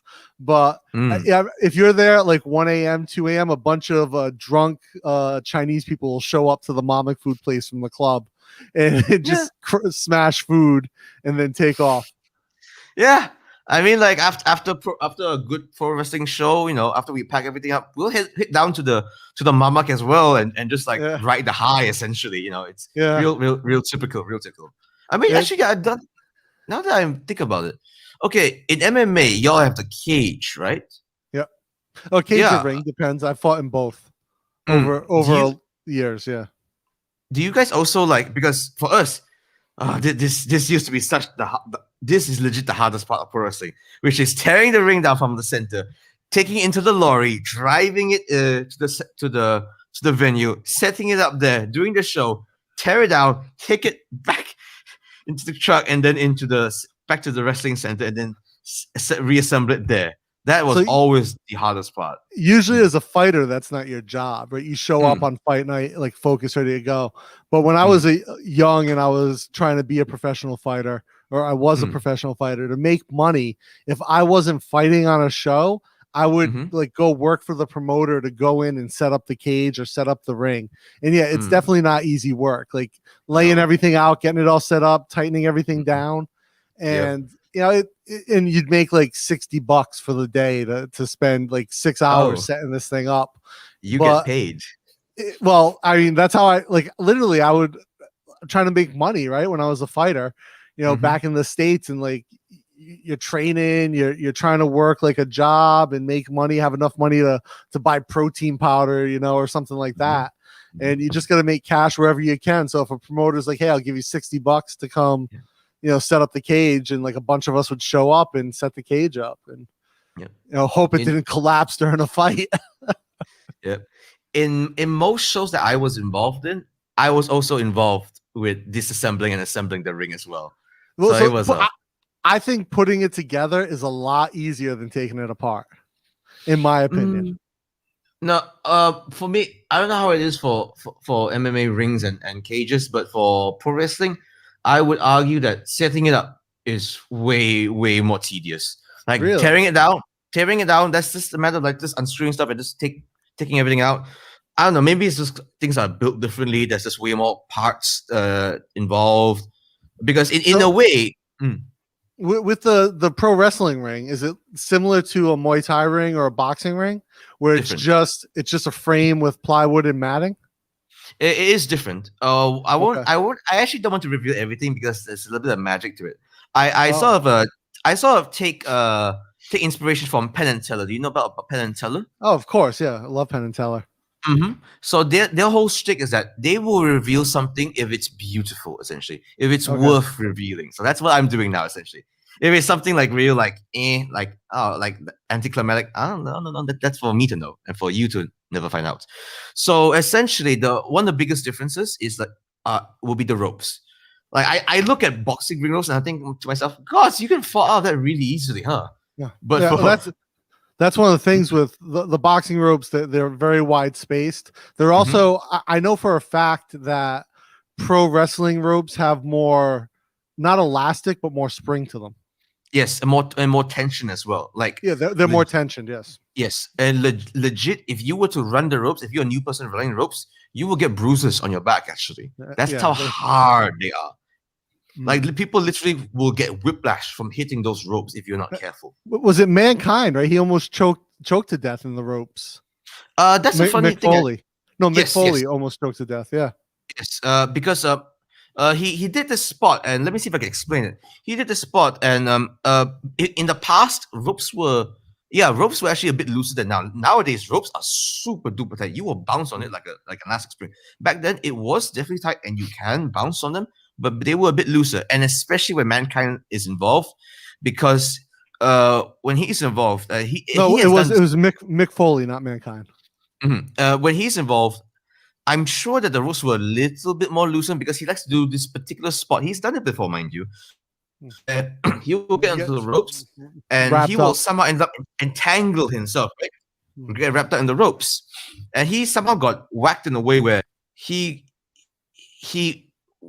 fell out of the ring, but he got like his neck was being choked by those ropes as well. Those what do you call those? Not twine. What's it called? The tug of war ropes. It's either those or steel cables. So they are incredibly hard ropes. So he was lucky to be alive, is what I'm saying. It ripped his ear off, right? There's a reason why he has scoliosis. It ripped his ear off. Yes, it ripped his ear. It ripped his ear. He has scoliosis. He's crazy. We He's a love Mac. mess. He's a mess. Yeah. He's a legend, absolute legend. But yeah, definitely Mhm. a mess. He had the mankind character for a while, right? Oh yes, yes. He had a few personas. In fact, actually, I don't know if I've ever revealed this to you before, Dana, but he is actually one of my inspirations for Cornelius Low. Actually, believe it or not, it's not Really? obvious, but yes. I mean, like, Which hey, character? Cactus Jack? oh no, it's definitely mankind. I mean, Oh, he wears a mask. I wear a mask. He wears a shirt and tie. I wear a shirt and tie as well. That's sort of yeah. where it came. That's sort of where it came from. And also the main thing is how he promote actually, because he used to be, like I said, he's mankind. He is sort of like the personification, all that is wretched about people. So I was also a little bit about that as well, initially. But I definitely like am teetering more on the fancy side person than the wretched side person in that Mhm. sense. So, but I still do consider him one of my inspirations, but not the only one, of course. I am a hodgepodge of all sorts of stuff. One of So, my what are your top five? top five of. Top five inspirations. So for me, top five inspirations would be, one of it is mankind. The other is definitely, you might have heard of him. His name is Pentagon Jr. or Penta El Cerro Miedo, as some people might know him. He is a mask wrestler that really made his name in Lucha Underground, actually. Oh, Yeah. I should mention. And now he's in AEW as one of the top stars. Super charismatic wrestler. So he used to be more standard with his mask. Like, it used to be black and white, which is, as you can see, that's sort of why I'm going. So my mask was directly inspired by him, actually. Mhm. And then before I get to number three, let me mention a bit about Lucha Underground. So when I did this massive show, where I fought against a Phoenix, actually. So I actually fought her in the first title defense match. A good match, actually. The one of the former ministers of Malaysia came backstage to meet us. So it was a big deal because, like, he's a Prime well-known figure. Minister? Prime Minister? Not prime minister, former minister of education. Former minister of education. Okay. Because I've met the former prime minister twice and interviewed him once. Oh wow, really? Which one? Which one do you think? Oh, M. Is it M? It was M. It was M. No, N, right? Nah. Oh, Najib. Yeah. Is it Najib or Mahathir? Which one now? Not Najib. Okay. It was Najib. Okay, interesting. When I worked for EFM, right? That was Yes, all yes. all Tantri Erewhon type stuff. I see. And so where Tantri Erewhon is, Najib's not far behind. And there was levels of access provided to us that were interesting. Yes, his name still holds some influence, I suppose, in Malaysia, good or bad, or just outright embarrassing. So I was actually, so before you get to the rest, I'll tell this story real quick because I don't even know if you know this. So I was in Malaysia for GE14. So I had just flown back from, I want to say, Philippines. I was doing my show. We were recording episodes of my show in Manila. And Emily went back to Borneo where she lives with AJ. And I flew to KL to work at the Sea Dragons fundraising event, which was like a $2 billion US startup fund that Ministry of Finance and like they had seeded, and all these other like 500 startups, all these other groups, Bio Ventures, all came in to invest. And that was the day before the election, was day one of the event. And Tantri Erewhon was there, all these, I'm not gonna name names of like all the Malaysian business people who were closely associated, because I don't know if their association with all those people was coerced or not, right? So I'll say it like that. But obviously, if you wanted to do business, there were things that you had to do at that level. But there were Malaysian billionaires at this event, and so, and my boss at the time, who I have a whole other story about, the network director at EFM, essentially the person I reported to, and who had the budget strings for my show. which allowed me to fly all over Asia doing episodes every month. But Yeah. she was there, and so I was interviewing all the funders, right? And we're doing episodes about all the fundraising. And the election happens, and I can remember, Najib being like, "Oh, well, BM will never lose an election. It just won't happen. We take care of the majority." And when he said that to me, I was like, and it was, at the time, like, not part of the interview, and I was like, "Oh, damn!" Like, when you have that type of confidence in what I know people are saying on the ground, not a good look. So when the election went down and Mahathir won, I was like, "Damn! All right." I go to the next day. I was staying right across. My hotel was right across from the business center that the event was at. So I go in, and no one shows up. Tantri Erwan no shows his talk. All the billionaires who were putting money into the fund, Malaysian billionaires, no show their talks. And so it's just all these Silicon Valley and Chinese investors who are backing this fund. So I'm like, and the woman who's the network director is like crying, and I'm like, "Hey, what's going on?" Right? Like, I know what's up, and she's like, "Oh yeah, this is the list of people whose passports have been revoked," and it's like the top, like, so it's like Tantri, not Tantri, it's Najib and his wife, number 1 and 2, Tantri Erwan's number 3, and then a bunch of other people who I know now have their passports revoked as a result of the change of power. And so she's like, I want to ask you to leave and go to Singapore tonight instead of tomorrow, and we'll buy your ticket to go. We'll buy your ticket now, and your hotel and your ticket to get home to Bangkok are covered, but our accounts are probably going to be frozen. So don't expect to go to Vietnam next month to film. And I don't know, we'll pay you when we can. We'll figure it out.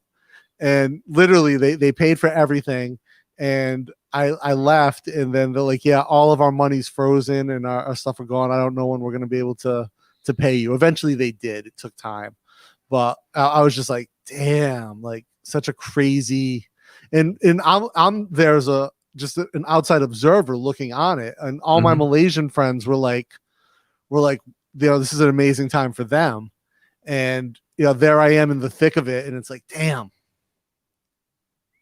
Were you in any danger, actually? No, not at all. I was a silly white guy with a beard who did a show about business. I mean, I was in no danger. Okay. But it was just like the people in power at the network, and obviously because of EFM's relationship with Magic, right? There was, there's all this kind of ambiguity, and like no one directly in my sphere was implicated in anything horrible. It's just that the realizations of where all the money came from to fund all these projects came to light. Yeah. I still can't believe I actually know you, Dana. The things I know just from you. The things you know from the people you know from pro wrestling can be amazing sometimes.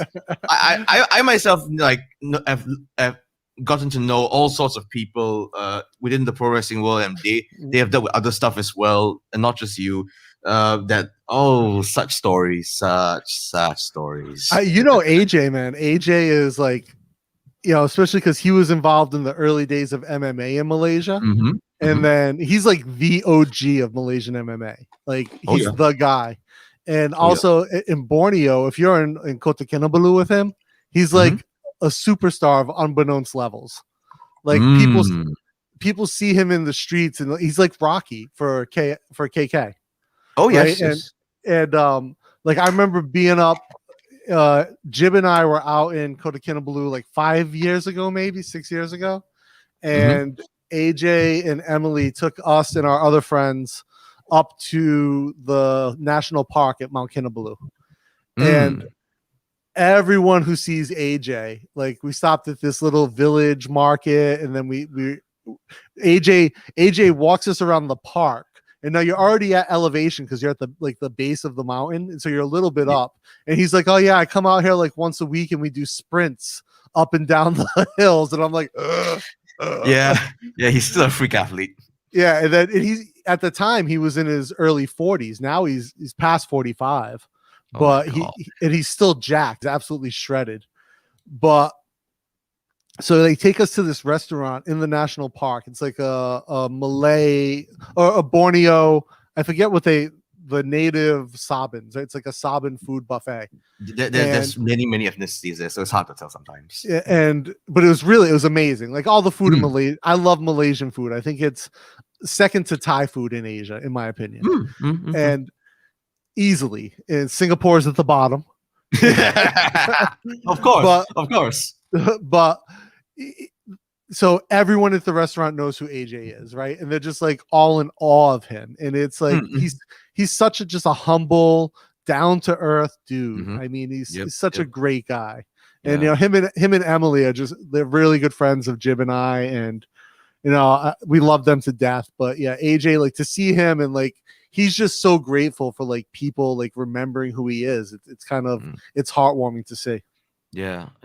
I'm actually fairly certain that the MyPW and Malaysian pro wrestling in general would love to have him back to actually wrestle again. Actually, yeah, I'm sure he would love to. It is he loved. I have a photo of at one time I had a professional fight out in Thailand a few years ago, just as like a one-off thing. And we did a training session in Borneo with AJ, and we always joke that my buddy, who's the same size as me and him trained together with AJ, even though we were fighting each other. And we were joking like we should be a tag team in pro wrestling, and AJ should be our manager. All the turntables. Yeah, but in reality, he's more of a badass than anyone I know. So he's an awesome guy.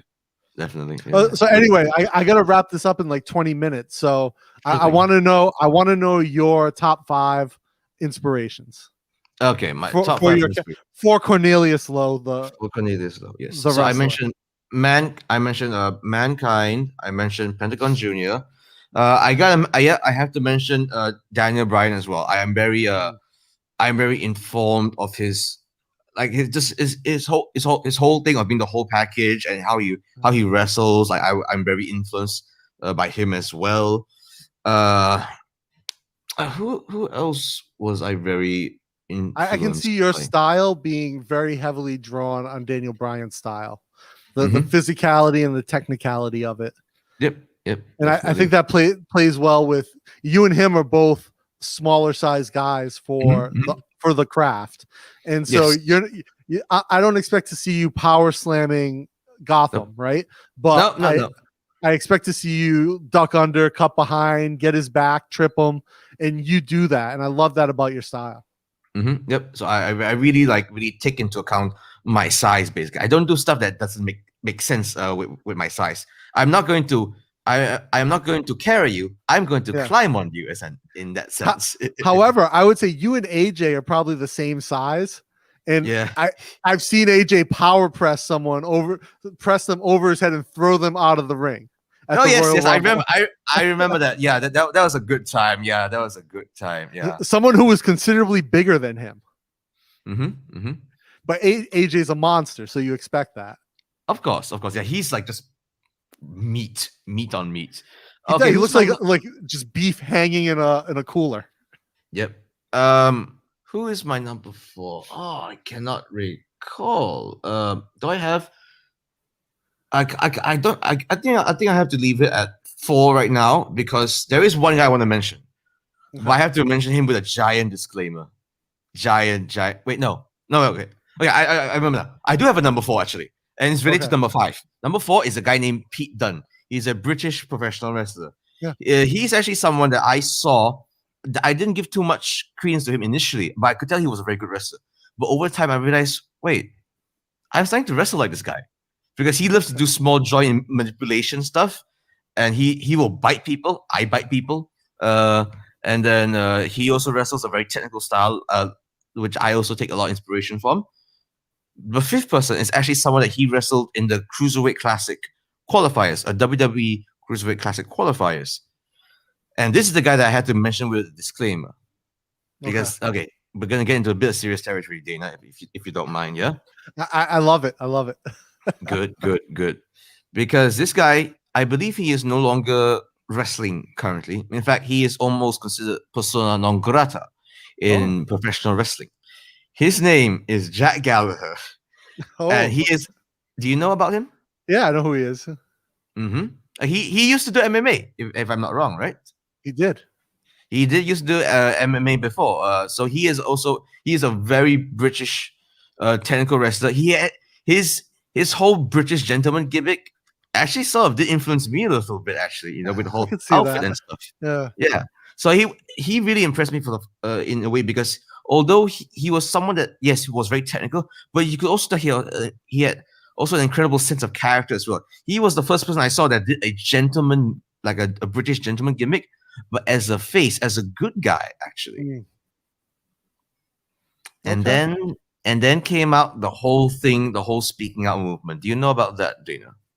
I do, and I know that it's been kind of ongoing, right?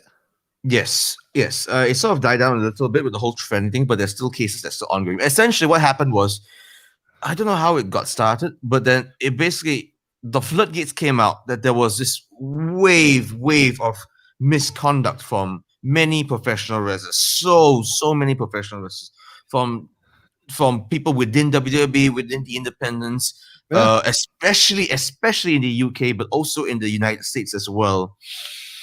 And one of the people that got involved, well, there was a lot, so many, even within Southeast Asia, I might add. Actually, I was gonna say, you and I both know a female wrestler who has come out and told her story from the Philippines. Yeah. Yes, I'll get to her in a second. But concerning, you have to understand, Dana, that there were many of my favorite wrestlers. I have a lot of favorite wrestlers. I have people that I look up to. I have people that I enjoy watching, particular, that will find out about. I can't believe I'm saying this, but Jack Gallagher was the guy that actually got me into wanting to do pro wrestling in the first place. Oh, wow. I saw him. I thought, yeah, it really did. It really did. I saw him. I thought, he's not a big dude, but he's athletic. He's not. He has character work. He has a style that I like. He has a gimmick that I like, that I could also in a way do as well. So I was really I really took in a lot of inspiration from him when it comes to wrestling, actually, in that sense. Even though he was a face and I was almost a career heel in that sense. But so when it came out that, I'm not gonna say what he did, but it was heinous. Well, anyone who's a fan knows. Yeah. So like, I was like just so devastated, and to the point where like I was almost like done with pro wrestling in a way, just almost done with it, and I was so disappointed. So yeah. So I like Pete Dunne more now, is what I'm saying. Yeah, luckily nothing about him came out. Although like it's one thing for me, but it's another for Pete, because he knew people that were involved in this whole debacle, including Jack Gallagher, who he faced against, and some of the stories that came out were things like, I won't mention this for me was the most disturbing. There was this female wrestler, and she was coached by this person, and she had in a way like an illicit affair, because she was underage, as mind you, but he was older, and he was the coach. And it came out that he was at her hotel door sending hundreds of messages. Like it got that bad. It got that bad, and then some. It was that bad. You have to understand. You have to understand about this. We are as a pro wrestler, we are involved in a business that directly caters to children, and to betray that trust, I cannot accept that whatsoever. I just could not whatsoever. So even in Southeast Asia, there's been a couple of cases like this as well. Thankfully, none in Malaysia, that as far as I was aware of, at least. There was a lot of discussion, certainly, of conduct, and thankfully I don't think any, but it got real close. This other person that was this persona non grata, I spoke to him before, so it got real weird. This is someone that I consider a colleague in that sense. It's someone I actually asked advice from. Mm. So it was like, oh gosh, it was. I think the ripples have been felt across Southeast Asia Mhm. considerably because, like I said, we both know someone. I'm not going to say her name. She shared her story publicly, but I don't want to put her on the spot. I think I'm hoping that she's kind of gotten past her ordeal, Same. as much as she can, you know. And Same. she was one of my favorite performers in Southeast Asia because she's phenomenal. Wow. Athletically, like to watch of the women who wrestle in Southeast Asia, she had a great gimmick, a great character, and you know, I love to watch her wrestle. I saw her wrestle in Thailand a few times, so Yeah, you know, always a great show. and to think, and to think, all of this could have been avoided if you just didn't do that sort of shit. With a If little you just, human decency, right? yeah, it was that simple because like this person I was referring to, he had so much potential and all of it was wasted. Yeah, and you know, it's a shame, but hopefully the pandemic, COVID comes to an end. Pro wrestling gets back on track, and you know, things are for the better. Yep. That's my hope. Yeah, well, we will see as well. We'll see as well because I'll be honest. I would like to be back, but at the same time, I need to sort myself out first. As you know, as I have sort of like made it clear in my past, in your last live stream that I was involved in, I'm also like doing some stuff as well that doesn't necessarily involve pro wrestling, and I would still like to involve. Yep, and I would still like to involve pro wrestling in my life. It's just that I definitely need to sort myself out. Not even physically, but just mentally right now with my life right now. That before we wrap up, you're on Twitch now, right? In a weird way, actually. I am involved in Twitch in a really weird way, where I am like in a way almost like a supporting character for another Twitch streamer. Actually, his name is Sam C. He's a Singaporean stand-up comedian. So what happened was, this is why I did more than wrestling last year. I was involved in his shows actually as a pro wrestling character. He does essentially he does quite a few different shows in his Twitch streams. Besides, so he does like some game shows, and one of these other shows is he does a RPG wrestling show essentially. And I was involved in that. I was involved in the tournament as well. So I was literally more involved with that fake tournament than actually doing pro wrestling actually last year. So that's awesome. Yeah. So I was involved with that, and I did sort of like a crossover thing as well, where I was still Cornelius Low, but I wasn't involved in a pro wrestling show. I was involved in his like quiz shows as well. He calls it No Right Answers. So he's like, it's like his version of Q from BBC, if you know what that is. Okay. Yeah. Yes.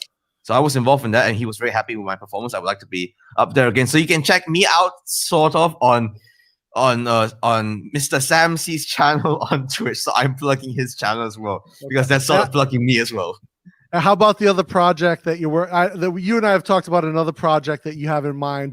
Can we mention that yet or not yet? I'd rather not, because it's still something that, I'll be honest, until I sort myself out mentally, I'm not too comfortable moving forward with that just yet. But I do insist on getting to it. But I've been talking about this for you for so long that that's why I don't really bother about it too much, because I myself need to put in more effort into this myself first. I'm here. You know, I'm here to help you with that whenever you're ready. So you let me know. Thanks, Dana. And hopefully you come on here and you tell everyone about it so they can go check it out when it's ready. Thank you. All right. With that, I think let's wrap it up, guys. Don't forget, Cornelius's links to his Instagram are in the show notes. You can check that out. Go follow his Instagram. He puts up some great content. His stories are really good. And obviously, he's a character who everyone loves. One of the greatest heels in pro wrestling, period. I'm going to say it. Thank you so much for taking the time to come by. Hang out with me for a minute as we go off air, Cornelius. Guys, thank you for checking us out. And until next time, keep taking action. Make your ideas reality.